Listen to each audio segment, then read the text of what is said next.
Hello everyone, and welcome back to yet another episode of Unboxed. Today, we are going to be diving into what we started last week with a little intro, and that is going to be primarily inattentive ADHD, previously known as ADD.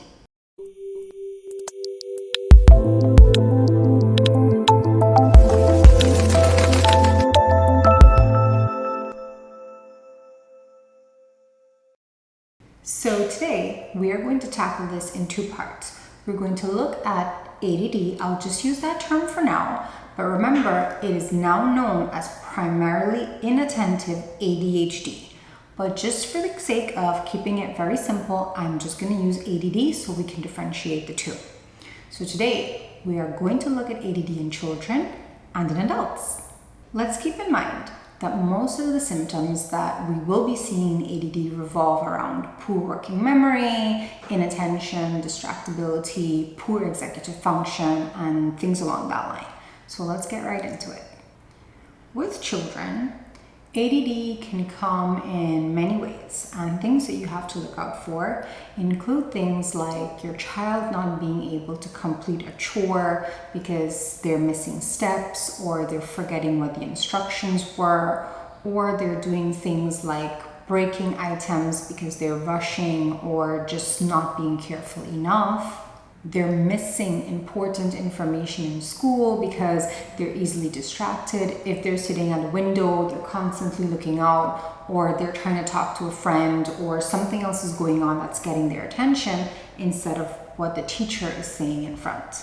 The child may have trouble managing time, and this can even include activities that they've done before. You will find them having, a difficult time telling you, well, I don't know how long this is going to take. I'm not sure when I'm going to finish. And you'll be like, but you've done this before. How do you not have an idea? And it's just that they're so easily distracted that they lose an idea of time. Now, what can happen is that they may also have a difficult time when playing games or watching shows because their interest is going to jump because they can't be attentive for too long a period of time, and they may also get easily distracted. However, if there is an activity that really piques your child's interest, then they can go at it for long periods of time. With school or homework, what can also happen is that you'll find that if they're given worksheets to bring home, they may have forgotten to do so, or they may have misplaced it. Or while the teacher is calling out work, they may not remember to write down all the details. And as a result, they are going to have difficulty doing their homework. And you can see this affecting the quality of work that they also have in class. Teachers may have complained that the child doesn't seem to listen, that when they're speaking to them or giving instructions, the child does not seem to be paying attention or following through on what they're saying. And so sometimes this can be misinterpreted as the child being defiant or not being obedient or not willing to cooperate. Messiness is also a big issue with kids who have ADD, and you'll find that either in the way they dress, they keep their clothes, their room, their toys, everything is usually just messy all over the place, disorganized. And even in school, the teacher may tell you that, their desk is usually unkempt or other things are out of place, especially when you're looking at what the other children are doing. When it comes to focusing and doing work, that child may do well on shorter assignments or on shorter tasks, or tasks that don't require much attention or much effort and time.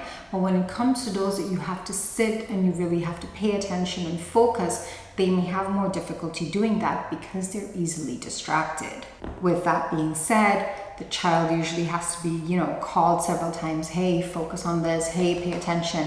Hey, we're here, and you might find that you're explaining something to the child and they're like looking all over the place or fidgeting or just completely zoned out. They're not listening to what you're saying. But that's if you've also been going for a period of time more than what they can focus. That distractibility is not only applied to school or to work, but also, for example, like if you're asking them to get ready in the morning, they may start and then they may see something they like. They may get distracted by a toy or by a show if the TV is on, or by music if it's playing, and simple little things will distract them and prevent them from going through with the tasks that they're currently doing. Now, procrastination is also big, and when that happens, then definitely, it would give the impression the child is unmotivated, that they don't want to do the activities that they have to do, and you're always, saying, hey, you can try harder, you can do better, you can work more. And sometimes they're seen as an underachiever or not working to their full potential or capacity. But remember that the child is not choosing to be this way, it's just that the child happens to be this way. Sometimes you might find that the child seems to be staring off into space or in their own world or zoned out. So even when you're speaking to them or trying to engage them, they don't seem to be paying attention at all. With that, you can also have the child pausing for long periods of time before they even answer what you're asking them.